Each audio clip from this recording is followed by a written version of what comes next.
കലവറ. ഇന്ന് ചെയ്യാൻ പോകുന്നത് ഒരു സാലഡാണ്, ഏഷ്യൻ സാലഡ്. അതിൻ്റെ ഇൻഗ്രീഡിയൻസ് ആണ് 3 കളറിലെ ക്യാപ്സിക്കമാണ് ഞാൻ എടുത്തിരിക്കുന്നത്. ചുവപ്പ്, മഞ്ഞ, പച്ച. അതെല്ലാം പകുതി പകുതി വീതം എടുക്കും. മല്ലിയില അത് 1/4 കപ്പാണ് എടുക്കുന്നത്. മുളപ്പിച്ച പയർ 2 കപ്പ്. ചൈനീസ് ക്യാബേജ് ഇവിടെ ദുബായിൽ ഇത് കിട്ടുന്നുണ്ട്, നാട്ടിലുണ്ടോയെന്നറിയില്ല. ഇല്ലെന്നൊരു നിങ്ങളത് സ്കിപ്പ് ചെയ്തിരുന്നാൽ മതി. പിന്നൊന്ന് ലെറ്റൂസും ചൈനീസ് ക്യാബേജും രണ്ടും കൂടി കട്ട് ചെയ്ത് മിക്സ് ചെയ്ത് അത് 3 കപ്പ്. ഇതിലെ മെയിൻ ഇൻഗ്രീഡിയൻ്റാണ് ടോഫു. വീഗൻസിന് വളരെ പ്രിയപ്പെട്ടതാണ്, അതുപോലെ തന്നെ ഷുഗർ പേഷ്യൻസിന് വളരെ നല്ലതാണ്. ഇത് റിച്ച് ഇൻ പ്രോട്ടീനാണ്. ഇതാണ് പാക്കറ്റ് പൊട്ടിച്ച് ടോഫു. ഈ ടോഫു വെള്ളം ഒഴിച്ച് കഴുകി കളഞ്ഞതിന് ശേഷം അത് നല്ലതുപോലെ പ്രസ് ചെയ്ത് അതിനകത്തുള്ള വെള്ളം കളഞ്ഞതിന് ശേഷം ചെറിയ പീസായിട്ട് കട്ട് ചെയ്തിട്ട് ഒന്ന് ഷാലോ ഫ്രൈ ചെയ്തെടുക്കണം. ഈ ടോഫു സോയാ മിൽക്കിൽ നിന്ന് ഉണ്ടാക്കുന്നതാണ്. ഇത് ഉള്ളിയല്ല, 4 തണ്ടെടുക്കണം. അത് ചരിച്ച് വേണം കട്ട് ചെയ്തെടുക്കേണ്ടത്. നമുക്ക് ടോഫു ഒന്ന് ഷാലോ ഫ്രൈ ചെയ്തെടുക്കാം. പിന്നെ ചൂടായി പാൻ, അതിൽ എണ്ണ ഒഴിക്കാം.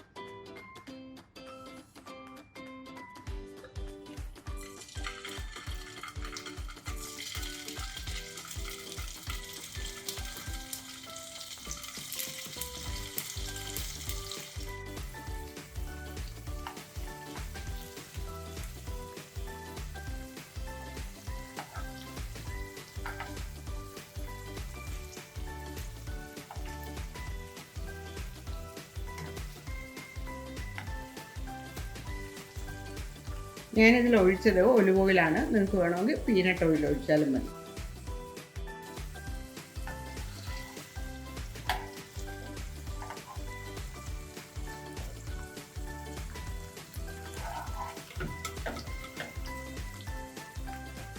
അടുത്തത് ഇതുപോലെ ഫ്രൈ ചെയ്തെടുക്കാം.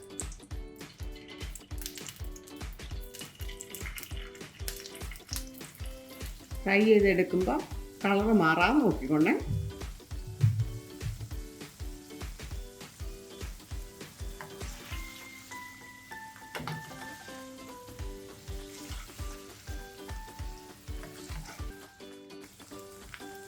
തിരിച്ചും മറിച്ചുമൊക്കെ ഇടുന്നുണ്ട്. ഇത് പൊട്ടിപ്പോകാതെ സൂക്ഷിച്ചോണം. എല്ലാ സൈഡും കുറേശ്ശെ തിരിച്ച് മറിച്ചും ഇട്ട് വേണം ഫ്രൈ ചെയ്തെടുക്കേണ്ടത്.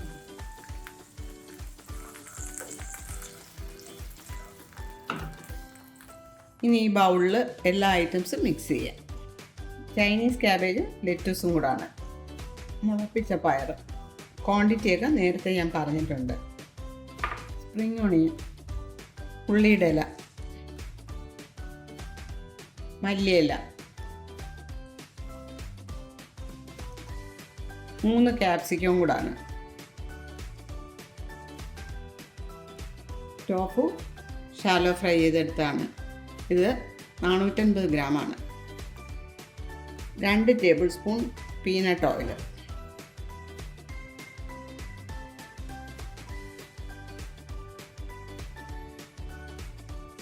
ഇതെല്ലാം കൂടെ ഒന്ന് മിക്സ് ചെയ്യാം.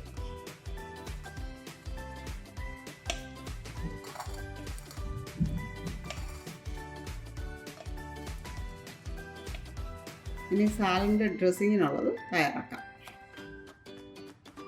Sweet red chilli sauce 2 table spoon,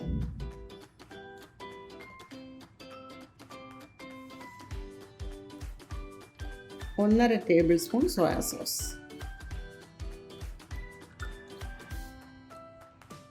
1 tablespoon lemon juice, 2 teaspoon ഇഞ്ചി ഗ്രേറ്റ് ചെയ്തെടുത്തത്, വെളുത്തുള്ളി 1 അല്ലി ചെറുതായിട്ട് അരിഞ്ഞത്, എള്ളെണ്ണ 1/2 ടീസ്പൂൺ,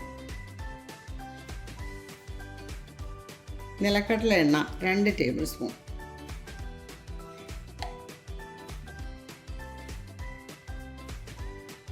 ഇനി ഇതെല്ലാം കൂടെ ഒന്ന് നന്നായിട്ട് അടിച്ചെടുക്കാം.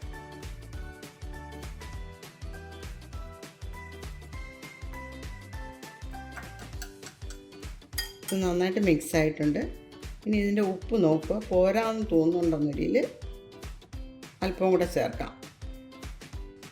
ഒരല്പം സോൾട്ടൂടെ ചേർക്കുകയാണ്. ഉപ്പും പുളിയൊക്കെ കുറച്ചുകൂടെ വേണമെന്നുള്ളവർക്ക് സോയാ സോസോ അല്ലെങ്കിൽ നാരങ്ങാ നീരോ പുളിക്ക് പകരം കുറച്ചുകൂടെ ചേർക്കാം. പിന്നെ ഉപ്പും ചേർക്കാം. പിന്നെ എരിവ് കുറച്ചുകൂടെ വേണമെന്നുണ്ടെങ്കിൽ ശകലം കുരുമുളക് പൊടി ചേർത്താൽ മതി. ഇനി നമ്മൾ ഈ പ്രിപ്പയർ ചെയ്ത് വെച്ചിരിക്കുന്നത് ഇതിലേക്ക് ഒഴിച്ചൊന്ന് മിക്സ് ചെയ്തെടുക്കാം.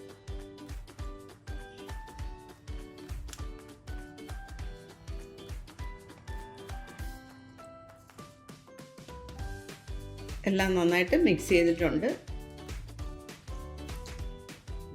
ടേസ്റ്റ് ചെയ്തപ്പോൾ എല്ലാം കണക്കിനുണ്ട്. ഇനി പോരാന്നുള്ളവർക്കുള്ളതാണ് നേരത്തെ ഞാൻ പറഞ്ഞത്. സാലഡിൻ്റെ ഈ റെസിപ്പി നിങ്ങൾ ട്രൈ ചെയ്ത് നോക്കാം. വളരെ വ്യത്യസ്തമായ റെസിപ്പിയാണ്. വീഗൻസിനൊക്കെ ഇത് വളരെയധികം ഇഷ്ടപ്പെടും.